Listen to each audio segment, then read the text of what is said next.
ಅಂಜನಾಪುರದಲ್ಲಿ ಚಿರತೆ ಪ್ರತ್ಯಕ್ಷ, ಸೆರೆಗೆ ಸಾರ್ವಜನಿಕರು ಪಟ್ಟು. ಮಾವನಿಂದಲೇ ಸೊಸೆಗೆ ಲೈಂಗಿಕ ದೌರ್ಜನ್ಯ ಆರೋಪ, ಡೆತ್ ನೋಟ್ ಬರೆದಿಟ್ಟು 10ನೇ ತರಗತಿ ವಿದ್ಯಾರ್ಥಿ ಸುಸೈಡ್. ಎಲ್ಲವನ್ನು ನೋಡೋಣ ಕರ್ನಾಟಕ ಟಾಪ್ 20ಯಲ್ಲಿ. ಶಿವರಾತ್ರಿಯ ಜಾತ್ರಾ ಮಹೋತ್ಸವದ ಅಂಗವಾಗಿ ಮಲೆಮಹದೇಶ್ವರ ಬೆಟ್ಟಕ್ಕೆ ರಾಜ್ಯದ ಸಾವಿರಾರು ಭಕ್ತರು ಪಾದಯಾತ್ರೆ ಕೈಗೊಂಡಿದ್ದಾರೆ. ಬೆಂಗಳೂರು ದಕ್ಷಿಣ ಜಿಲ್ಲೆಯ ಕನಕಪುರ ತಾಲೂಕಿನ ಸಂಗಮ ಅರಣ್ಯ ಪ್ರದೇಶದ ಕಾವೇರಿ ನದಿ ದಾಟಿ 2ನೇ ದಿನವೂ ಪಾದಯಾತ್ರೆ ಆರಂಭಿಸಿದ್ದಾರೆ. ಬೆಂಗಳೂರು, ತುಮಕೂರು, ಕೋಲಾರ ಹಾಗೂ ಬೆಂಗಳೂರು ದಕ್ಷಿಣ ಜಿಲ್ಲೆಯ ಸಾವಿರಾರು ಭಕ್ತರು ಕಾವೇರಿ ನದಿ ದಾಟಿ ಮಾದಪ್ಪನ ದರ್ಶನಕ್ಕೆ ತೆರಳುತ್ತಿದ್ದಾರೆ. ಪಾದಯಾತ್ರೆ ಮಾಡುವ ಭಕ್ತರು ಬೆಳಗ್ಗೆ 7ರಿಂದ ಸಂಜೆ 6ರವರೆಗೂ ಮಾತ್ರ ಅರಣ್ಯ ಪ್ರದೇಶದಲ್ಲಿ ಪಾದಯಾತ್ರೆಗೆ ಅವಕಾಶ ಕೊಡಲಾಗಿದೆ. ನಾಳೆ ಸಂಜೆವರೆಗೂ ಮಾತ್ರ ಪಾದಯಾತ್ರೆಗೆ ಅನುವಿದೆ. ಎಸ್ಡಿಆರ್ಎಫ್ ತಂಡ, ಅಗ್ನಿಶಾಮಕ ದಳದ ಸಿಬ್ಬಂದಿ ಹಾಗೂ ಅರಣ್ಯ ಇಲಾಖೆ ಸಿಬ್ಬಂದಿ ಸ್ಥಳದಲ್ಲಿಯೇ ಬೀಡು ಬಿಟ್ಟು ನದಿಯ 2 ಬದಿಗೆ ಹಗ್ಗವನ್ನು ಕಟ್ಟಿ ಭಕ್ತರನ್ನ ಸುರಕ್ಷಿತವಾಗಿ ನದಿ ದಾಟಿಸುತ್ತಿದ್ದಾರೆ. ಪಾದಯಾತ್ರೆ ಮಾಡುವ ಭಕ್ತರಿಗೆ ಸುತ್ತಮುತ್ತಲ ಗ್ರಾಮಸ್ಥರು ಊಟ ಹಾಗೂ ನೀರಿನ ವ್ಯವಸ್ಥೆ ಕಲ್ಪಿಸಿದ್ದಾರೆ. ನಟ ಯಶ್ ಅಭಿನಯದ ಬಹುನಿರೀಕ್ಷಿತ ಚಿತ್ರ ಟಾಕ್ಸಿಕ್ ಚಿತ್ರಕ್ಕೆ ಒಂದರ ಮೇಲೊಂದು ಸಂಕಷ್ಟಗಳು ಎದುರಾಗ್ತಾ ಇದೆ. ಕೆಲ ದಿನಗಳ ಹಿಂದಷ್ಟೇ ಟೀಸರ್ ವಿರುದ್ಧ ಮಹಿಳಾ ಒಕ್ಕೂಟ ಸಿಡಿದೆದ್ವು. ಇದೀಗ ರಾಷ್ಟ್ರೀಯ ಕ್ರೈಸ್ತರ ಒಕ್ಕೂಟ ತಿರುಗಿ ಬಿದ್ದಿದೆ. ಟಾಕ್ಸಿಕ್ ಸಿನಿಮಾ ದೃಶ್ಯದಲ್ಲಿ ಕ್ರೈಸ್ತ ಧರ್ಮಕ್ಕೆ ಅಪಮಾನ ಮಾಡಲಾಗಿದೆ, ಕ್ರೈಸ್ತರಿಗೆ ಮುಜುಗರವನ್ನು ತರಲಾಗಿದೆ ಅಂತ ಆರೋಪಿಸಿ ನ್ಯಾಷನಲ್ ಕ್ರಿಶ್ಚಿಯನ್ ಫೆಡರೇಷನ್, ಚಲನಚಿತ್ರ ವಾಣಿಜ್ಯ ಮಂಡಳಿ, ರಾಜ್ಯ ಸರ್ಕಾರದ ಮುಖ್ಯ ಕಾರ್ಯದರ್ಶಿಗಳು, ಗೃಹ ಸಚಿವರು ಸೆನ್ಸಾರ್ ಬೋರ್ಡ್ಗೆ ದೂರು ಕೊಟ್ಟಿದೆ. ಟಾಕ್ಸಿಕ್ ಸಿನಿಮಾದಲ್ಲಿ ಕ್ರೈಸ್ತರ ದೇವದೂತ ಸಂತ ಮಿಕಾಯಲ್ಗೆ ಅಪಮಾನ ಮಾಡಲಾಗಿದೆ, ದೇವದೂತರ ಮುಂದೆ ಅಶ್ಲೀಲ ಚಿತ್ರೀಕರಣ ಮಾಡಿದ್ದಾರೆ.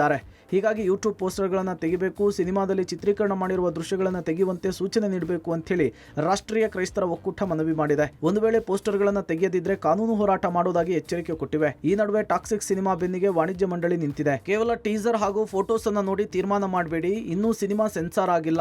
ಧರ್ಮಕ್ಕೆ ಅವಹೇಳನಕಾರಿಯಾಗಿದ್ರೆ ಸೆನ್ಸಾರ್ ಬೋರ್ಡ್ ನೋಡಿಕೊಳ್ಳುತ್ತೆ, ಸಿನಿಮಾವನ್ನ ನೋಡದೆ ವಿರೋಧ ಮಾಡುವುದು ತಪ್ಪು ಅಂತೇಳಿ ವಾಣಿಜ್ಯ ಮಂಡಳಿಯ ಅಧ್ಯಕ್ಷೆ ಜಯಮಾಲಾ ಹೇಳಿದ್ದಾರೆ. ನಮ್ಮ ಕ್ರೈಸ್ತ ಸಮಾಧಿ ಇರ್ಬೋದು, ನಮ್ಮ ಕ್ರೈಸ್ತ ದೇವದೂತರು ಅವ್ರನ್ನ ಅವಹೇಳನಕಾರಿಯಾಗಿ ತೋರಿಸಿದ್ದಾರೆ. ಒಳ್ಳೆ ರೀತಿಯಲ್ಲಿ ಬರಲಿ, ಚೆನ್ನಾಗಿ ಬರಲಿ, ಬಟ್ ಈ ದೃಶ್ಯಗಳು ಬೇಡ.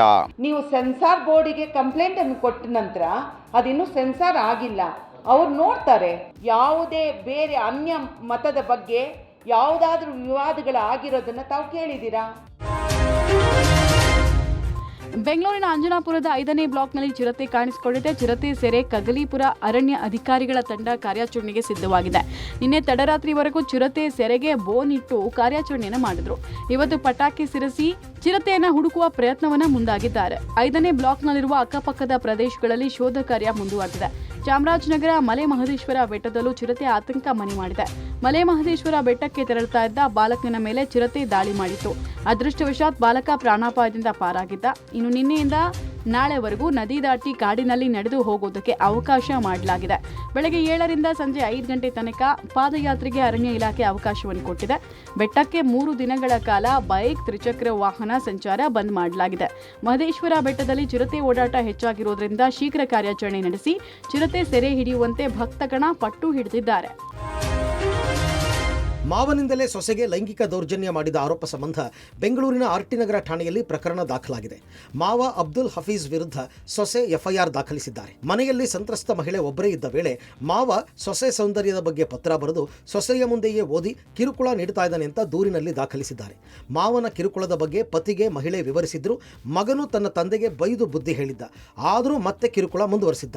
ಅಲ್ಲದೆ ಕೆಲವು ಬಾರಿ ಮನೆಯಿಂದ ಹೊರಗೆ ಹೋಗಬೇಕಾದ್ರೆ ಲಿಫ್ಟ್ ಬಳಿ ಬಂದು ಲೈಂಗಿಕ ಟಾರ್ಚರ್ ನೀಡಿದ್ದಾರೆ. ಫ್ಲಾಟ್ನಲ್ಲಿ ಒಬ್ಬಳೇ ಇದ್ದಾಗ ಕೈ ಹಿಡಿದು ಎಳೆದಾಡಿ ದೈಹಿಕವಾಗಿ ಮತ್ತು ಲೈಂಗಿಕವಾಗಿ ಕಿರುಕುಳ ನೀಡಿದ್ದಾರೆ. ಇದು 1-2 ದಿನಗಳಿಂದಲ್ಲ, ಬರೋಬ್ಬರಿ 6 ವರ್ಷಗಳಿಂದ ಈ ರೀತಿ ಮಾಡ್ತಾ ಇದ್ದಾರೆ. ಇಂಥ ಕೀಚಕ ಮಾವನ ವಿರುದ್ಧ ಕ್ರಮ ತೆಗೆದುಕೊಳ್ಳಬೇಕು ಅಂತ ಆಗ್ರಹಿಸಿದ್ದಾರೆ. ಆರೋಪಿ ಅಬ್ದುಲ್ ಹಫೀಜ್ ಶಿಕ್ಷಣ ಸಂಸ್ಥೆಯ ಸಂಸ್ಥಾಪಕನಾಗಿದ್ದಾನೆ. ಆರ್ಟಿ ನಗರ ಪೊಲೀಸರು ಪ್ರಕರಣ ದಾಖಲಿಸಿ ತನಿಖೆ ಮುಂದುವರೆಸಿದ್ದಾರೆ. ಬೆಂಗಳೂರು ಹೊರವಲಯದಲ್ಲಿ ಸರಗಳ್ಳರ ಹಾವಳಿಗೆ ಮಹಿಳೆ ಸಾವನ್ನಪ್ಪಿದ್ದಾಳೆ ಎಂಬ ಪ್ರಕರಣಕ್ಕೆ ಬಿಗ್ ಟ್ವಿಸ್ಟ್ ಸಿಕ್ಕಿದೆ. ಮಾದನಾಯಕನಹಳ್ಳಿಯ ಹುಸ್ಕೂರು ಗೇಟ್ ಬಳಿ ಮಹಿಳೆ ಜ್ಯೋತಿ ಸಾವನ್ನಪ್ಪಿದರು. ಪೊಲೀಸರ ಪ್ರಾಥಮಿಕ ತನಿಖೆಯಲ್ಲಿ ಹಲವು ಅನುಮಾನಗಳು ಮೂಡಿವೆ. ಸರಗಳ್ಳರು ಕೃತ್ಯ ಎಸಗಿದ್ದಾರೆ ಅನ್ನೋದಕ್ಕೆ ಯಾವುದೇ ಕುರುಹುಗಳು ಸಿಕ್ಕಿಲ್ಲ. ಅಲ್ಲದೆ ಯಾರೊಬ್ಬ ಅಪರಿಚಿತರು ಮನೆ ಬಳಿ ಬಂದಿಲ್ಲ ಅನ್ನೋದು ತಿಳಿದು ಬಂದಿದೆ. ಅಕ್ಕಪಕ್ಕದ ಮನೆಗಳಲ್ಲಿನ ಸಿಸಿಟಿವಿಗಳನ್ನು ಪರಿಶೀಲನೆ ನಡೆಸಿದ ಪೊಲೀಸರಿಗೆ ಕಳ್ಳರ ಚಲನವಲನದ ದೃಶ್ಯವೂ ಲಭ್ಯವಾಗಿಲ್ಲ. ಹೀಗಾಗಿ ಮಹಿಳೆ ಜ್ಯೋತಿ ಸಾವನ್ನಪ್ಪಿದ್ದು ಹೇಗೆ ಅನ್ನೋದು ಸದ್ಯದ ಪ್ರಶ್ನೆಯಾಗಿದೆ. ಇನ್ನು ಮೃತ ಜ್ಯೋತಿ ಕುತ್ತಿಗೆಯಲ್ಲಿ ಚಿನ್ನದ ಸರ ಇತ್ತು. ಆ ಸರವನ್ನು ಕದ್ದವರು ಯಾರು, ಚಿನ್ನದ ಸರ ಎಲ್ಲಿ ಹೋಯಿತು ಅಂತ ಪೊಲೀಸರು ತನಿಖೆ ಮುಂದುವರೆಸಿದ್ದಾರೆ. ಅಲ್ಲದೆ ಜ್ಯೋತಿ ಸಾವಿಗೆ ನಿಖರ ಕಾರಣ ತಿಳಿಯಲು ಮರಣೋತ್ತರ ಪರೀಕ್ಷೆಯ ವರದಿ ಬರಬೇಕಿದೆ.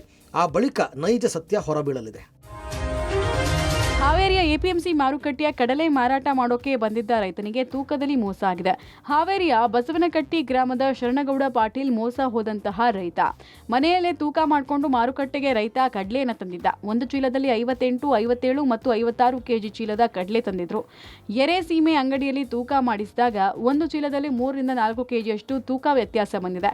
ಆದರೆ ಎಪಿಎಂಸಿ ಮಾರುಕಟ್ಟೆಯಲ್ಲಿ ಮೋಸ ಆಗಿದೆ ಅನ್ನೋ ಪ್ರಾಥಮಿಕ ಮಾಹಿತಿ ಸಿಕ್ಕಿದೆ.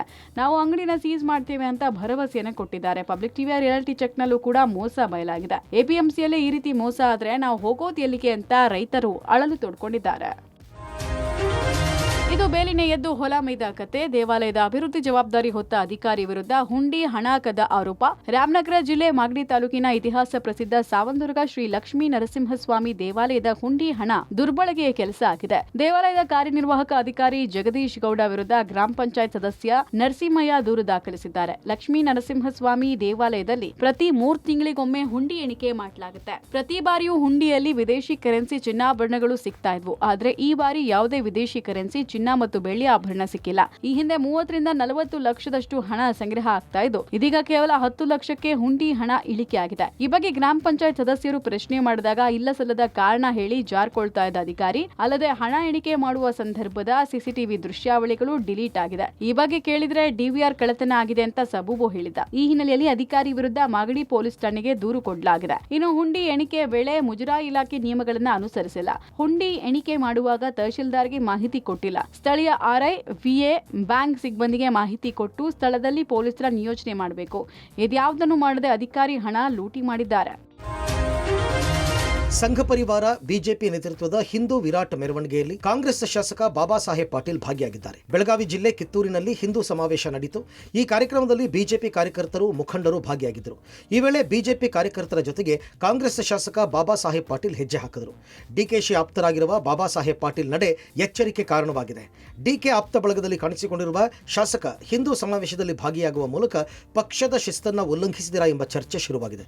ಇನ್ನು ಈ ಬೃಹತ್ ಮೆರವಣಿಗೆಯಲ್ಲಿ ಕಿತ್ತೂರು ಕಲ್ಮಠದ ಮಡಿವಾಳ ರಾಜಯೋಗೀಂದ್ರ ಸ್ವಾಮೀಜಿ, ಬಿಜೆಪಿ ಮಾಜಿ ಶಾಸಕ ಮಹಾಂತೇಶ್ ದೊಡ್ಡಗೌಡರ್, ಸಾವಿರಾರು ಬಿಜೆಪಿ ಕಾರ್ಯಕರ್ತರು, ಸ್ಥಳೀಯ ಮುಖಂಡರು ಭಾಗಿಯಾಗಿದ್ದರು. ನಾಳೆ ಟಿ20 ವಿಶ್ವಕಪ್ನಲ್ಲಿ ಭಾರತ ಲೀಗ್ ಹಂತದಲ್ಲಿ ತನ್ನ 2ನೇ ಪಂದ್ಯ ನಡೆಯಲಿದೆ. ಕ್ರಿಕೆಟ್ ಶಿಶು ನಮೀಬಿಯಾ ವಿರುದ್ಧ ಕಣಕ್ಕಿಳಿಯಲಿರುವ ಟೀಂ ಇಂಡಿಯಾ ಈ ಪಂದ್ಯವನ್ನು ಗೆದ್ದು ಗ್ರೂಪ್ ಟೇಬಲ್ನಲ್ಲಿ ಅಗ್ರಸ್ಥಾನಕ್ಕೆ ಇರುವ ನಿರೀಕ್ಷೆಯಲ್ಲಿದೆ. ಈ ನಡುವೆ ಟಿ20 ವಿಶ್ವಕಪ್ನ 2ನೇ ಪಂದ್ಯಕ್ಕೂ ಮುನ್ನ ಭಾರತಕ್ಕೆ ಶಾಕ್ ಎದುರಾಗಿದೆ. ಆರಂಭಿಕ ಬ್ಯಾಟ್ಸ್ಮನ್ ಅಭಿಷೇಕ್ ಶರ್ಮಾ ಆರೋಗ್ಯದಲ್ಲಿ ಏರುಪೇರಾಗಿದ್ದು ನಿನ್ನೆ ಅಭ್ಯಾಸದಿಂದ ಹೊರಗುಳಿದಿದ್ದಾರೆ. ಹೊಟ್ಟೆಯಲ್ಲಿ ಸಮಸ್ಯೆ ಹಿನ್ನೆಲೆ ನಮೀಬಿಯಾ ಪಂದ್ಯದಿಂದ ದೂರ ಉಳಿಯುವ ಸಾಧ್ಯತೆ ಹೆಚ್ಚಾಗಿದೆ. ಇತ್ತ 18 ವರ್ಷಗಳ ನಂತರ ಚಾಂಪಿಯನ್ ಆದ ಬಳಿಕ ರಾಯಲ್ ಚಾಲೆಂಜರ್ಸ್ ಬೆಂಗಳೂರು ತಂಡ ನವಿ ಮುಂಬೈನ ಡಿವೈ ಪಾಟೀಲ್ ಕ್ರೀಡಾಂಗಣದಲ್ಲಿ ಐಪಿಎಲ್ 2026ರ ಪೂರ್ವಾಭ್ಯಾಸವನ್ನು ಆರಂಭಿಸಿದೆ. ಕೋಚ್ ದಿನೇಶ್ ಕಾರ್ತಿಕ್ ನೇತೃತ್ವದಲ್ಲಿ ಆಟಗಾರರಾದ ಕೃಣಾಲ್ ಪಾಂಡ್ಯ, ಜಿತೇಶ್ ಶರ್ಮಾ ಮತ್ತು ಸ್ವಪ್ನಿಲ್ ಸಿಂಗ್ ಸೇರಿದಂತೆ ದೇಶೀಯ ಆಟಗಾರರ ಜೊತೆ ಅಭ್ಯಾಸ ಆರಂಭಿಸಿದೆ.